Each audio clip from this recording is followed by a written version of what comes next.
All right, growing up, I was the middle of 7 kids, and as the middle child, I had the middle child syndrome. I was the outcast, I was the odd one out, I was kind of the oddball, I was the creative one. Now, my parents really valued that creativity. They saw that my creativity as a child was one of the most beautiful things that this world has to offer, because it is. And they invested in that. They gave me drawing classes, piano lessons, they bought me a trombone I haven't played since 8th grade. They put me in theater workshops, I mean anything they possibly could. They invested in my creativity because they knew it was valuable. But once I got to college, that changed a little bit. When I went back to my parents and I said I want to major in theater performance and creative writing, suddenly my creativity wasn't so valuable.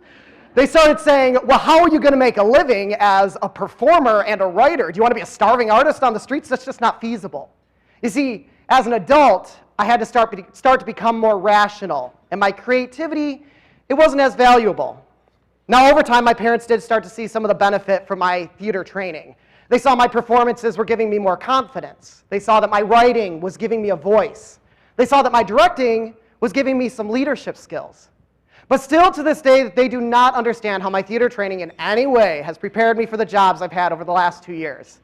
You see, last year I coordinated a trip that, a traveling summer camp that went all across the state of Alaska. And this year I'm coordinating a peer mentoring program at Chemeketa Community College.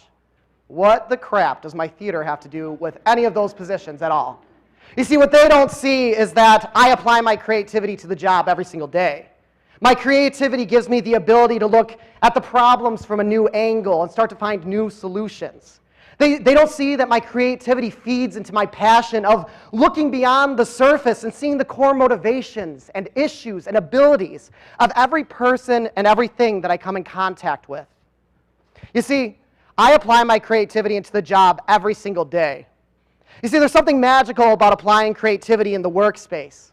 All the impossible suddenly start to become possible. All the problems suddenly start finding solutions. And the brainstorms that you have, they transform into dream storms.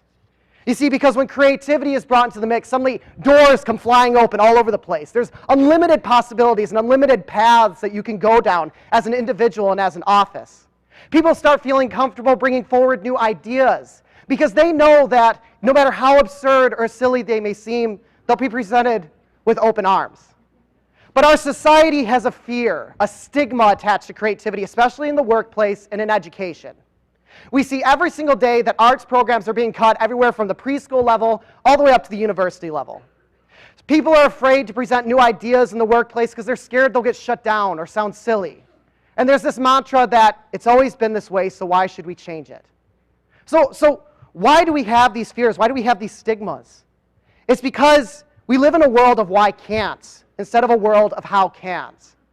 You see, a child goes up to their parents and they say, I want to take an art class. And they say, no, that won't help you get into college, take a math class. You know, student leaders come up to us and they say, I'd like to plan a slip and slide as a fundraiser event. And you say, no, our legal department would never let that happen, forget it. You know, we are surrounded by why can'ts every single day, and it's the curse of adulthood. We're irrational adults living in a rational world, and rationally, we know that certain things just aren't possible. Okay, I don't think that's true. Because once creativity is brought back in, suddenly things do become possible. So what can we do to give creativity the voice that it needs, both in our daily lives and in our workplace? Well, the first thing that you need to do is speak up. Don't be silent. You've got ideas, you've got inspirations. Speak up about them. Know that they're valuable. Know your worth. Second of all, become open to new ideas. I'm sorry, guys, your idea is not the best way. And the way that it's going is not the best way either. The best way is out there. It's just that it takes the right person at the right time with the right dream, but most importantly, the right support. And lastly, forget about this idea of limits. Stop putting a cap on your office or putting a cap on your life. There is unlimited possibilities out there. The impossible is possible. Stop saying that will never happen and start saying, let's talk about how we can make this happen. Yes, dreams may have to have compromises, but they're more than likely way more feasible than you ever imagined them to be. In other words, learn from your childhood. Look at the children in your life and see how they've got this image that anything is possible, because anything still is possible. You've got an idea, speak up. You hear an idea, jump on board and support it. All right? You never know if the next silly idea could be the idea that changes the world. Thank you. Woo.